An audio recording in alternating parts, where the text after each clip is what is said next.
Bismillahirrahmanirrahim. Assalamualaikum warahmatullahi wabarakatuh. Alhamdulillahi rabbil alamin. Assalatu wassalamu ala asyrafil anbiya wal mursalin wa ala alihi wa ashabihi wa man tabi'ahum bi ihsan ila yaumil qiyamah. Tsumma amma ba'du. Ayuhal ikhwah al ahibbah, saudara-saudaraku yang dicintai oleh Allah Subhanahu wa taala. Insyaallah kita akan melanjutkan kembali pembahasan kita dalam potongan-potongan sirah nabawiyah. Insyaallah kita lanjutkan kembali pembahasan yang sudah kita bahas di episode pertama, yaitu seputar perjanjian Hudaybiyah. Ya. Sekedar mereview atau mengingat kembali apa yang sudah kita bahas di bulan lalu, bahwa perjanjian Hudaybiyah terjadi karena adanya kebuntuan ketika Nabi Muhammad SAW dengan 1.400 orang sahabat berniat untuk melaksanakan ibadah umrah dan tidak diizinkan oleh orang-orang Quraisy. Berangkatlah beliau menuju Mekah tetapi terhalang sampai kemudian tiba di suatu tempat yang disebut dengan Hudaybiyah. Hudaybiyah adalah sebuah lapang ataupun sebuah tempat yang tanahnya datar, letaknya 21 mil dari kota Mekah. Ya, di sana Nabi Muhammad SAW melancarkan lobi-lobi supaya bisa memasuki kota Mekah untuk melaksanakan umrah, dan Quraisy juga melaksanakan lobi supaya Nabi tidak jadi ke sana, tidak bisa masuk kota Mekah. Ya, saling mengirim utusan dilakukan. Nabi Muhammad SAW mengirimkan sahabat Budail bin Warqa al-Huzai radhiyallahu an, mengirimkan sahabat Hirrashi, ya, dan yang terakhir mengirimkan Utsman bin Affan radhiyallahu an. Kemudian orang-orang Quraisy mengirimkan utusan mereka, ada yang namanya Urwah bin Mas'ud Ats-Tsaqafi, kemudian juga mengirimkan utusan mereka namanya Hullas, dan yang terakhir mereka mengirimkan utusan yang bernama Suhail bin Amr. Hadirin rahimakumullah, setelah terjadi gantian saling mengirimkan utusan, akhirnya Quraisy menyerah setelah mengetahui bahwa Nabi Muhammad SAW dengan 1.400 orang sahabat melaksanakan prosesi Bai'atur Ridwan, yaitu janji sumpah setia di bawah pohon Ridwan untuk mentaati Nabi, untuk membela sahabat Utsman bin Affan radhiyallahu an, yang ketika itu diisukan dia tewas di tangan orang-orang Quraisy. Ya. Sehingga sumpah ini menggetarkan orang-orang Quraisy, mereka yang sadar kekuatan mereka itu sudah tidak bisa menghalangi kaum muslimin, sehingga mereka mengutus seorang utusan yang memang terkenal kalau Quraisy ingin mengadakan perjanjian damai, maka orang ini yang diutus. Namanya Suhail bin Amr. Ya. Datanglah Suhail bin Amr ke Hudaybiyah. Kata Nabi Muhammad SAW, telah datang kepada kalian seseorang yang akan memudahkan urusan kalian. Karena sesungguhnya Quraisy jika menginginkan perdamaian, maka orang inilah yang diutus. Datanglah Suhail bin Amr dan kemudian kedua belah pihak, yaitu Suhail bin Amr wakil dari Quraisy dengan Nabi Muhammad SAW wakil kaum muslimin dari Madinah. Terjadilah saling tawar-menawar, saling negosiasi hingga akhirnya disepakati beberapa poin dari perjanjian tersebut. Hadirin rahimakumullah, kita percaya kalau namanya perjanjian ataupun juga negosiasi ini berlangsung alot, berlangsung ketat. Masing-masing ingin agar perjanjian itu menguntungkan dirinya. Ya. Mungkin terjadi perdebatan juga. Tetapi memang di dalam sejarah tidak disebutkan perdebatan semacam apa. Ya. Berapa lama berlangsungnya, tetapi kita menerima hasilnya. Perjanjian Hudaybiyah yang diteken di bulan Zulqa'dah tahun ke-6 Hijriah ini rupanya memiliki banyak poin, tetapi ada beberapa poin inti yang akan kita bahas pada kesempatan kali ini.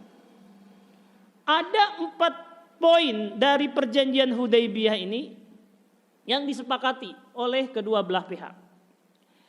Poin yang pertama adalah bahwa Nabi Muhammad SAW diizinkan memasuki kota Mekah, tapi tidak tahun ini. Beliau dengan para sahabatnya boleh mengunjungi Mekah tahun depan dengan syarat hanya berlangsung 3 hari dan hanya menggunakan atau hanya boleh membawa senjata yang biasa dipakai oleh orang-orang musafir. Ini poin pertama. Jadi bolehnya tahun depan. Sekarang gimana? Harus pulang. Ya. Ini poin yang kedua. Ini yang poin pertama. Yang kedua, hadirin rahimakumullah, terjadi gencatan senjata.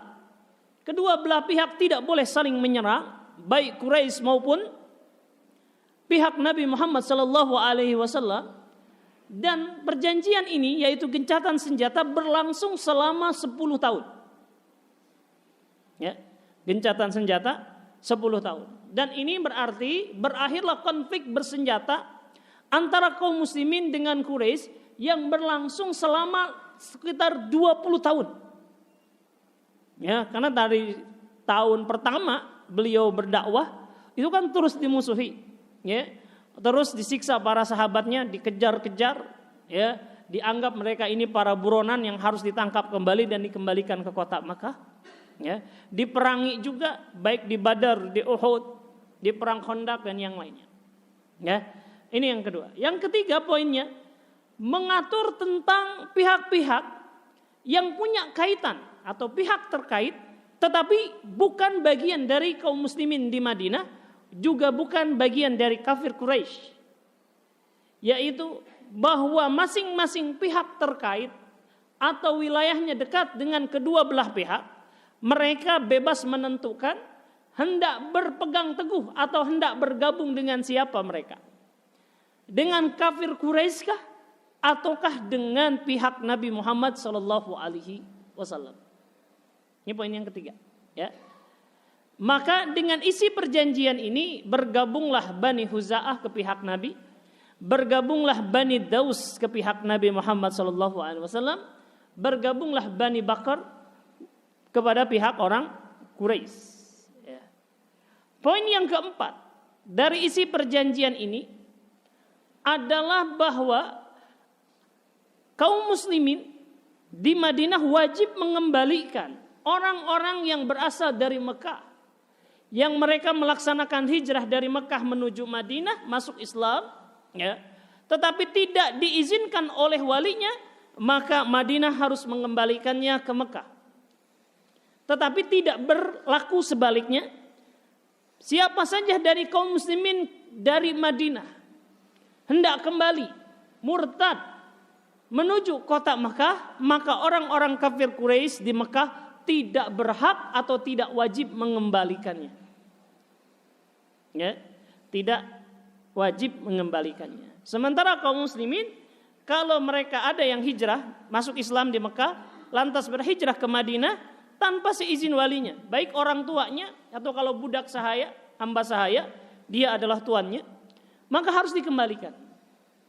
Ya. Nah, inilah 4 inti dari perjanjian Hudaybiyah. Ya. Saya ulangi kembali bahwa Nabi, poin pertama, tidak diizinkan masuk Mekah tahun ini, tapi diizinkan tahun depan.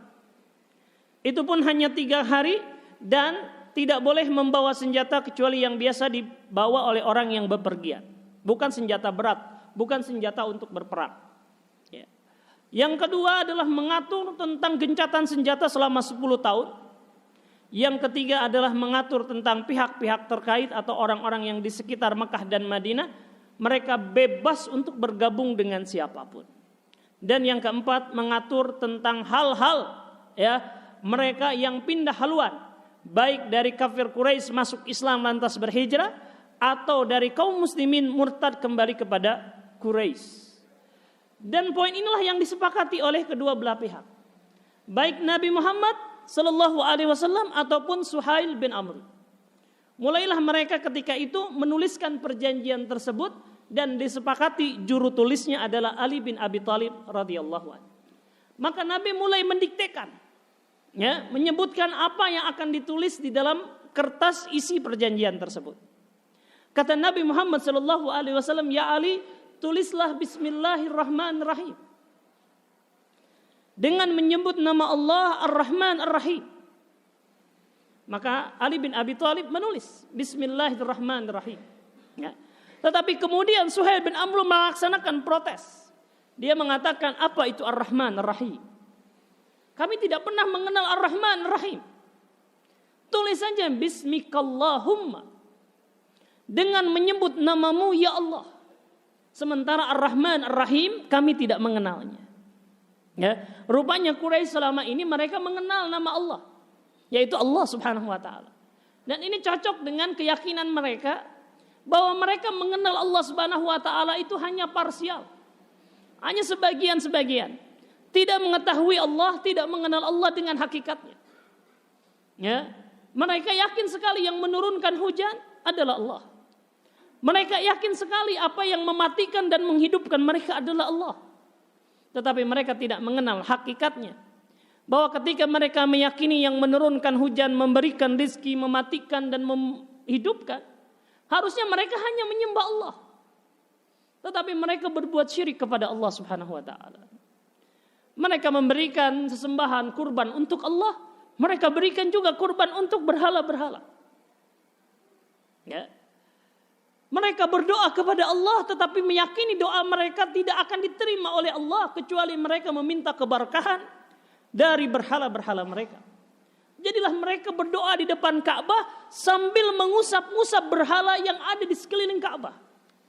Itulah yang disebut dengan kejahiliahan.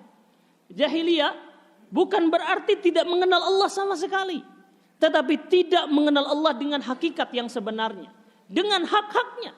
Ketika seseorang dia tidak mengenal Allah dengan hak-hak yang sebenarnya, dia jatuh kepada masalah kejahiliahan. Dia jatuh kepada kejahiliahan. Walaupun jahiliyahnya adalah jahiliyah lokal, bukan jahiliyah secara umum. Karena jahiliyah secara umum, ya, itu tidak ada atau terhapus dengan diutusnya Nabi Muhammad SAW. Ya. Maka kata Nabi Muhammad SAW, ya Ali, tulislah apa yang diminta oleh Suhail. Yaitu apa? Tulislah Bismikallahumma, dengan menyebut namamu ya Allah. Ali menuliskan. Ini adalah perjanjian. Tulislah Ali, ini adalah perjanjian antara Muhammad Rasulullah dengan Suhail bin Amr, wakil dari Quraisy. Ali pun menulis. Sampai ketika dia hendak menuliskan Rasulullah, Suhail mengemudikan protesnya lagi. Suhail memprotesnya lagi. Dia katakan, kenapa ditulis Rasulullah? Kalau masalahnya adalah Rasulullah, maka sesungguhnya ya, bahwa kami tidak akan pernah memerangi Anda. Kalau kami sepakat Anda adalah Rasulullah, kami tak akan mengusir Anda. Kami tidak akan memerangi Anda. Ya, ini masalahnya, kami menolak bahwa Anda adalah Rasulullah. Jadi apa yang harus ditulis? Kata Suhail, tulis saja Muhammad bin Abdullah. Tidak sukakah engkau wahai Muhammad jika namamu ditulis dengan nama bapakmu? Kata Nabi, ya Ali, tulislah, ini adalah perjanjian Muhammad bin Abdullah dengan Suhail bin Amr. Ya, ketika mendengar perintah ini Ali berkeberatan. Dia mengatakan bahwa dia berkeyakinan bahwa gelar Rasulullah itu bukan kaum muslimin yang memberikan, tapi Allah. Ya, Muhammadur Rasulullah, jelas. Muhammad sallallahu alaihi wasallam itu adalah Rasul Allah. Jadi gelar dari Allah. Maka Ali tidak berani sungkan ya untuk menghapusnya. Sampai kemudian Nabi mendesaknya, ya Ali, tulis, hapuslah Muhammad Rasulullah. Ya. Sampai kemudian Ali menghapusnya. Di riwayat yang lain Nabi menghapusnya sendiri setelah minta ditunjukkan mana kata-kata Rasulullah. Karena Nabi Muhammad SAW adalah Nabiyul Ummi yang tidak mengenal baca dan tulis. Tidak bisa membaca dan menulis. Ya.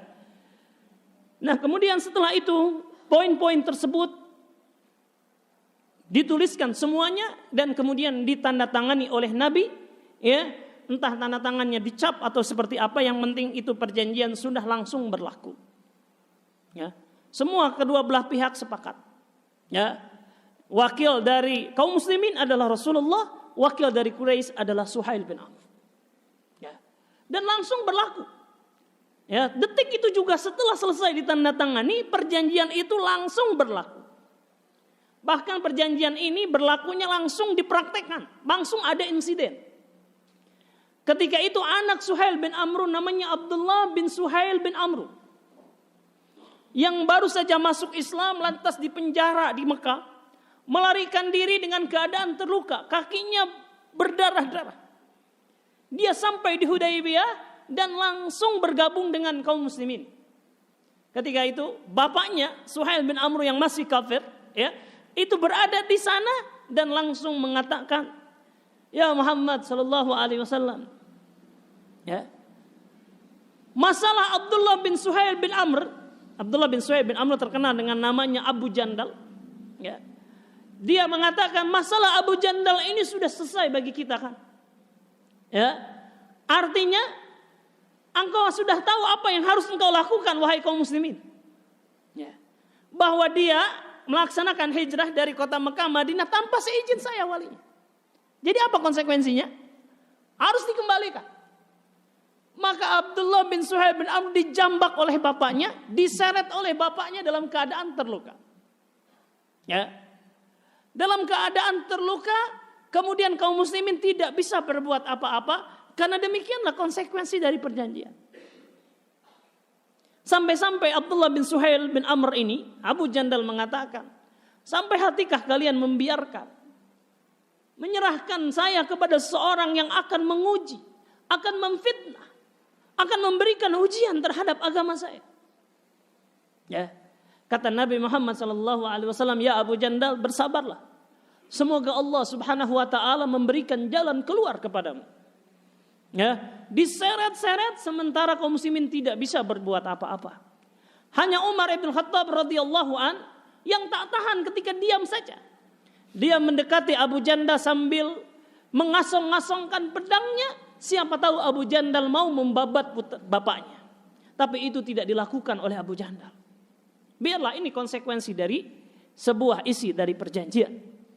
Ya. Nah, hadirin rahimakumullah. Rupanya perjanjian itu, ya, kendati kita lihat poin-poinnya, semuanya kita review tadi poin-poinnya, memang seolah-olah perjanjian ini lebih banyak menguntungkan orang Quraisy ketimbang kaum muslimin. Ya, pandangan mata sekilas kita mengatakan bahwa ini kurang menguntungkan kaum muslimin. Tapi kenapa Nabi Muhammad SAW menandatanganinya? Dan inilah yang dirasakan oleh para sahabat kebanyakan. Mereka merasakan isi-isi perjanjian ini kurang menguntungkan mereka. Sehingga ada sedikit kekecewaan. Sampai-sampai Umar bin Khattab radhiyallahu an mendatangi Nabi. Dia katakan, ya Rasulullah, bukankah kita di atas kebenaran dan mereka di atas kebatilan? Benar wahai Umar. Lantas kenapa kita mau menerima isi perjanjian itu? Ya. Kenapa poin-poinnya itu memberatkan kita? Maka Nabi Muhammad SAW kemudian mengatakan, sabarlah wahai Umar, semoga Allah Subhanahu Wa Taala memberikan jalan keluar. Umar pun mempertanyakan tentang kegagalan mereka untuk mengunjungi Baitullah. Bukankah Anda wahai Nabi, wahai Rasulullah mengatakan bahwa kami akan mengunjungi Baitullah dan sekarang gagal? Kata Rasulullah, aku tidak pernah mengatakan bahwa kita akan mengunjunginya tahun ini. Insya Allah kita akan mengunjunginya tahun depan. Dan Umar kemudian mempertanyakan hal yang serupa kepada Abu Bakar As-Siddiq radhiyallahu anhu. Abu Bakar As-Siddiq radhiyallahu anhu hanya mengatakan, sabarlah wahai Umar, sesungguhnya itu sudah ditentukan oleh Rasulullah sallallahu alaihi wasallam. Dan reaksi ini juga terlihat agak sedikit kecewa ketika Nabi Muhammad SAW memerintahkan para sahabat untuk menyembelih hewan-hewan kurban mereka yang gagal disembelih di tanah haram. Maka Nabi merintahkan, sembelih hewan-hewan kurban kalian. Ini sama saja. Hanya karena kita terhalang, ya, maka sembelihlah hewan-hewan kurban itu. Dan cukurlah rambut-rambut kalian. Karena biasanya kalau orang sudah umroh, ya, sudah melaksanakan prosesi ibadah haji atau umroh, itu mencukur rambut, baik botak maupun sebagian. Kata Nabi, cukur. Tak ada satupun sahabat yang berdiri untuk melaksanakan perintah itu. Tidak menyembelih kambing atau hewan kurban, tidak juga menyukur rambut mereka. Sehingga Nabi agak kesal. Dia masuk ke tendanya, di situ ada istri beliau namanya Ummu Salamah, ya. Mengadukan kenapa para sahabat kok jadi canggung gitu. Jadi diam gitu. Ya, karena mereka tadi agak sedikit kecewa dengan poin-poin perjanjian yang seolah-olah tidak menguntungkan kaum muslimin. Ya. Kata Ummu Salamah, ya Rasulullah, tak usah capek-capek, tak usah lelah-lelah memerintahkan mereka. Cukup Anda keluar, Anda sembelih hewan kurban Anda, dan Anda minta seorang untuk mencukur rambut Anda. Niscaya mereka akan mengikuti Anda. Nah, usul dari Ummu Salamah ini dilaksanakan oleh Nabi. Nabi sembelih hewan kurbannya dan minta seorang sahabat untuk mencukur rambut beliau. Maka ketika itu semua para sahabat melakukan apa yang dilakukan oleh Nabi, yaitu menyembelih hewan kurban dan juga menyukur rambut-rambut mereka. Nah, hadirin rahimakumullah, setelah itu Nabi Muhammad SAW pulang ke kota Madinah. Di sanalah turun firman Allah Subhanahu wa taala dalam Quran surat Al-Fat. Ya. Inna fatahna laka fatham mubin. Sesungguhnya kami telah memberikan kepadamu sebuah kemenangan yang nyata. Maka Nabi bergembira sekali dengan ayat ini dan kemudian diumumkan kepada para sahabat, sampai kemudian Umar ibn Khattab radhiyallahu an mendatangi beliau dengan mengatakan, benarkah Allah telah memberikan kepada kita kemenangan? Ya, kata Nabi, benar, ini ayatnya sudah turun. Maka dengan demikian kaum muslimin merasa mutmain, merasa tentram dengan janji dari Allah Subhanahu wa taala bahwa perjanjian Hudaybiyah itu adalah kemenangan bagi kaum muslimin. Hadirin rahimakumullah. Itu adalah disebutkan oleh Allah, inna fatahna laka fatham mubina. Kami berikan kepadamu kemenangan yang nyata, dan semua atau bukan semua, mayoritas ahli tafsir mengatakan ayat itu berkaitan tentang masalah perjanjian Hudaybiyah. Bukan kejadian sesudahnya yang lebih dahsyat lagi, yang lebih booming lagi, yaitu Futuh Mekah. Ya, karena Futuh Mekah itu turun firman Allah, idza jaa nasrullahi wal fath. Ya, al-fath di situ Futuh Mekah. Kenapa? Wa ra'aitan nasa yadkhuluna fi dinillahi afwaja. Maka engkau akan melihat orang manusia memasuki Islam dengan bergelombang-gelombang, berduyun-duyun. Ya, itu jelas Futuh Mekah. Karena seluruh penduduk Quraisy kecuali beberapa orang yang meninggalkan atau melarikan diri, semuanya masuk Islam. Dua-duanya al-fath. Tetapi asbabun nuzul, ya, sebab turunnya itu berbeda. Ya, fatham mubina terkait dengan Hudaybiyah. Sementara surat tadi, ya, An-Nasr, idza jaa nasrullahi wal fath, adalah Futuh Mekah. Nah, kenapa disebut yang namanya perjanjian Hudaybiyah ini sebagai kemenangan yang nyata? Karena setelah dilihat berlaku perjanjian itu, ya, walaupun tadi berat sekali para sahabat menerima isi perjanjian itu, terlihat bahwa hasil dari isi perjanjian itu benar, ya, bahwa kaum muslimin justru yang paling diuntungkan dengan perjanjian itu. Kok bisa? Ya. Kalau kita lihat isi-isi perjanjiannya, yang pertama, ya, kalau Mekah, ya tadi kalau kaum muslimin tadi dilarang sama sekali, ya, akan diperangi jika mereka itu memasuki kota Mekah. Sekarang diberikan walaupun nggak tahun ini, ya, walaupun nggak tahun ini, tapi tahun depan boleh. Dan berapapun jumlahnya, silahkan masuk kota Mekah dengan aman. Gitu. Nah, ini poin yang pertama, menang kaum muslimin situ. Tertunda saja, hanya setahun, gitu ya. Yang kedua, gencatan senjata yang dilakukan antara kaum muslimin dengan orang-orang Quraisy adalah wujud pertama kali terjadinya pengakuan kedaulatan, pengakuan kesetaraan, pengakuan persamaan hak-hak dan kewajiban masing-masing pihak oleh orang-orang Quraisy terhadap orang-orang yang beriman. Kenapa? Karena sebelumnya tadi kita katakan Quraisy sama sekali tidak pernah mengakui, ya, bahwa mereka memandang kaum muslimin, kaum muhajirin itu adalah para pemberontak, ya, yang melakukan pemberontakan sehingga jangankan duduk sama rata berdialog, mendengarkan apa saja keinginan mereka pun tidak mau. Pokoknya nggak ada kata lain kecuali hancurkan, habisi. Itu bahasa orang-orang Quraisy. Ya, tapi sekarang mereka duduk. Ya, duduk sama dan kemudian bernegosiasi. Nah, hal ini penting ya bagi perkembangan dakwah ke depan. Kenapa? Karena masyarakat yang berada di sekitar Mekah dan Madinah, khususnya di daerah Jaziratul Arab, mereka sangat-sangat memandang orang-orang Quraisy. Sangat memandang orang Quraisy. Kalau Quraisy saja sudah menghormati kaum muslimin, mereka pun akan menghormati kaum muslimin. Ya. Dan perjanjian Hudaybiyah ini berlangsung selama 10 tahun ini, berarti mengikat tangan-tangan Quraisy kepada perjanjian ini. Mereka terikat. Ya, mereka taat, mereka akan dihormati. Mereka melanggar, maka mereka menghinakan diri mereka sendiri. Hadirin rahimakumullah. 1.400 orang sahabat yang melaksanakan ibadah umrah, yang akan melaksanakan umrah dari kota Madinah menuju Mekah. Itu kalau mau menyerang orang Quraisy, saat itu juga pasti menang. Kenapa? Karena Quraisy ketika itu dalam posisi yang sangat lemah. Mereka sudah bangkrut. Ya. Perang Badar, perang Uhud, yang terakhir perang Khandaq, itu sudah menghancurkan ekonomi mereka. Ya. Mereka juga kehilangan kader-kader yang hebat, baik karena mati maupun juga karena pindah ke Islam, masuk Islam.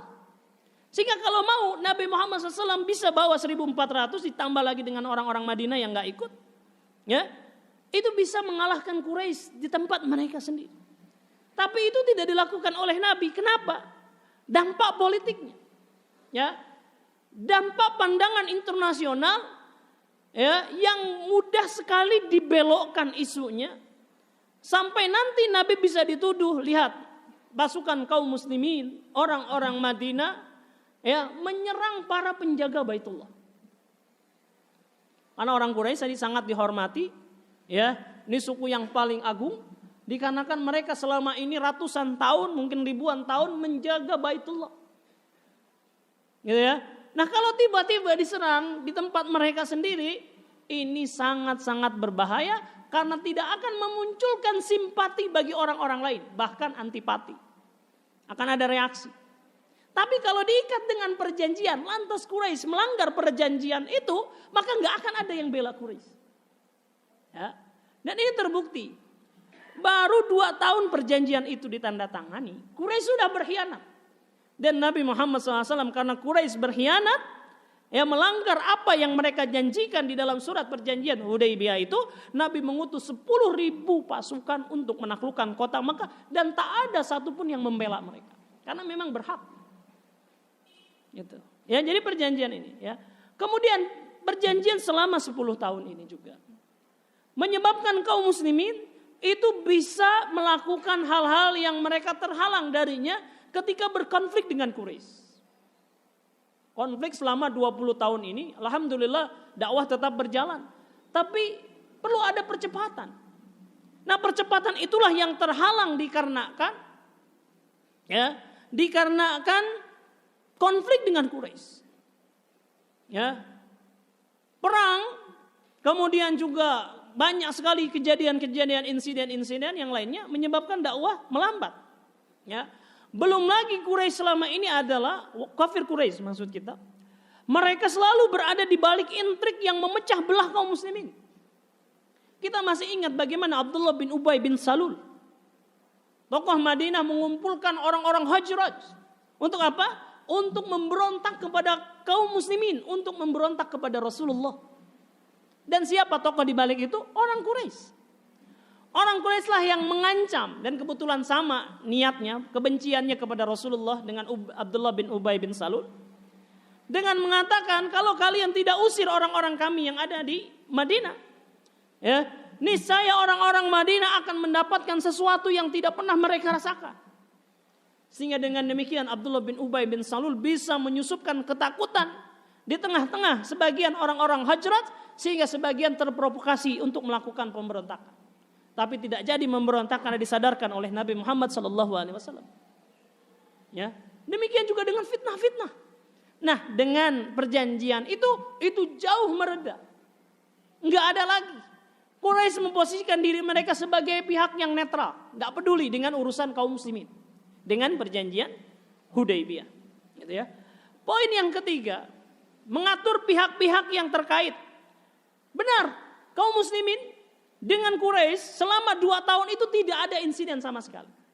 Kaum muslimin menjamin keamanan bagi orang-orang Mekah untuk melalui jalur Madinah sampai ke Syam yang dikuasai oleh kaum muslimin ketika itu. Demikian juga orang-orang kaum muslimin dari Madinah bisa memasuki kota Mekah dengan aman. Baik untuk ibadah maupun untuk dagang.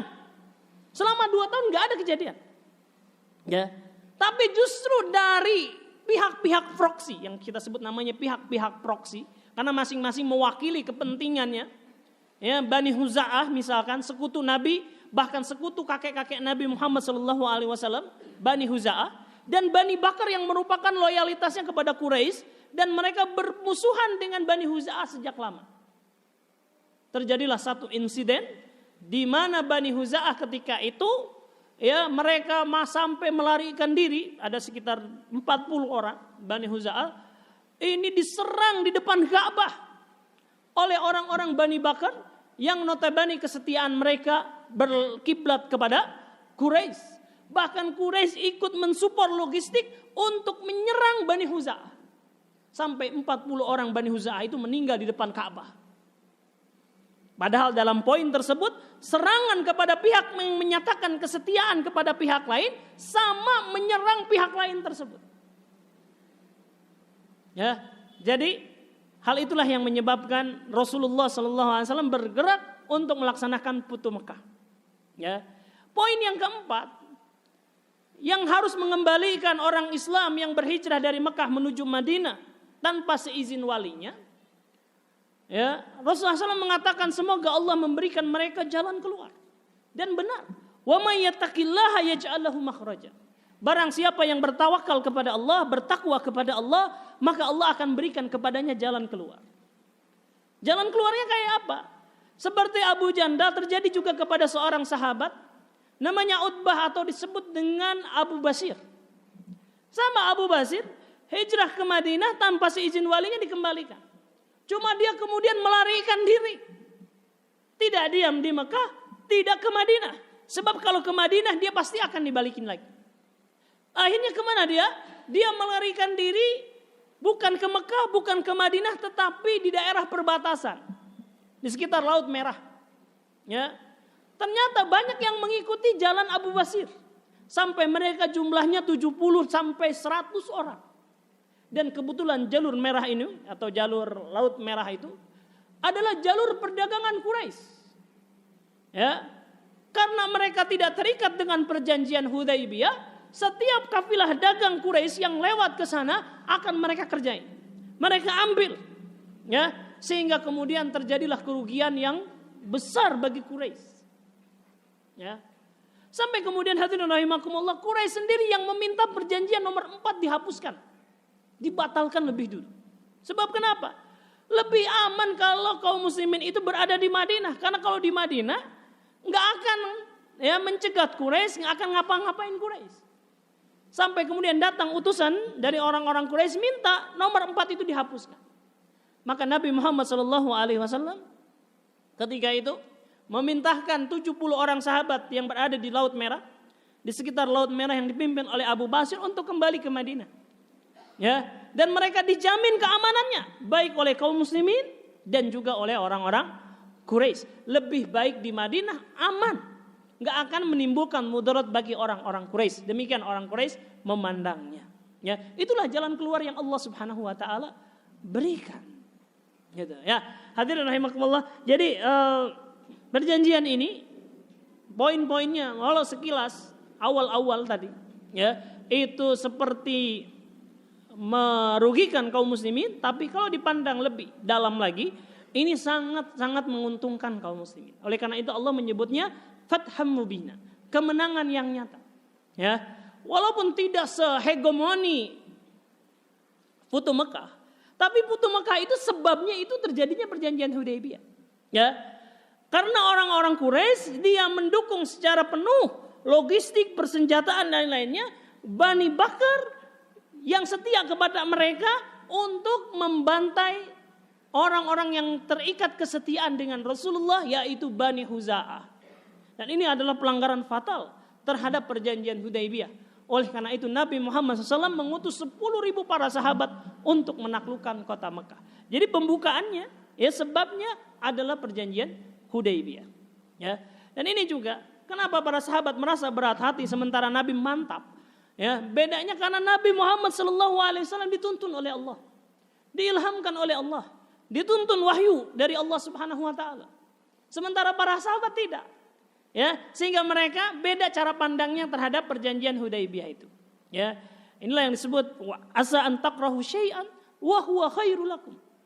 Ya, boleh jadi kalian ini membenci sesuatu, tetapi padahal itu baik bagi kalian. Ya, dan sekali lagi itu bukanlah sama sekali mereka pemberontakan atau pembangkangan terhadap Rasulullah, bukan. Itu manusiawi sekali. Karena mereka tidak mendapatkan ilham, tidak mendapatkan wahyu sebagaimana Nabi Muhammad SAW. Ya, dan buktinya ketika turun firman, Inna fatahna laka fatham mubina, para sahabat murtah, tenang dengan isi perjanjian itu. Karena yakin inilah yang dijanjikan oleh Allah Subhanahu wa Ta'ala. Ya, demikianlah perjanjian Hudaybiyah yang kita bahas pada kesempatan kali ini. Ya, perjanjian yang terjadi pada bulan Zulqa'dah tahun ke-6 Hijriah, dan insyaallah kita lanjutkan nanti peristiwa-peristiwa apa saja yang terjadi setelah perjanjian Hudaybiyah, yaitu setelah tidak adanya konflik dengan Quraisy. Wallahu a'lam bishawab. Wa sallallahu ala nabiyyina Muhammadin wa ala alihi wa sahbihi wasallam. Subhanakallahumma bihamdika asyhadu an la ilaha illa anta astaghfiruka wa atubu ilaik. Assalamualaikum warahmatullahi wabarakatuh.